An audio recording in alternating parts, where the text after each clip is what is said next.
Now we've been through HTTP and SMTP. We're going to take a look at FTP now.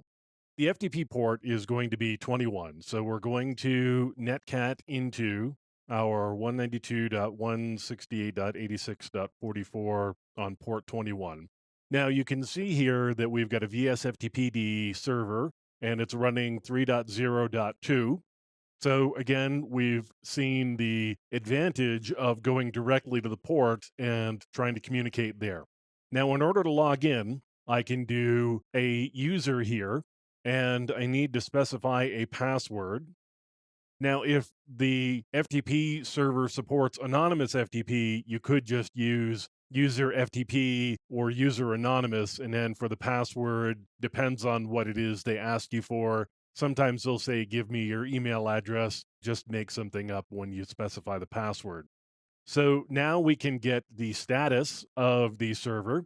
So you can see that we are connected and we're logged in as bad user with a type of ASCII. The other type, of course, is binary, depending on what it is that we are transferring. We can do things like print the working directory. So my working directory is home/bad user.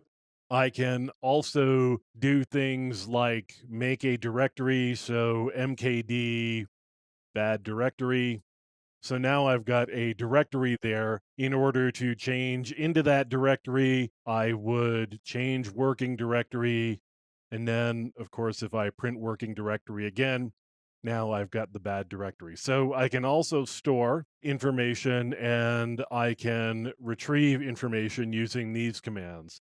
There are a number of commands that FTP supports. These, of course, are some of the common ones. I could get the size of a file. I could also get the system type back. So this happens to be a Unix type system.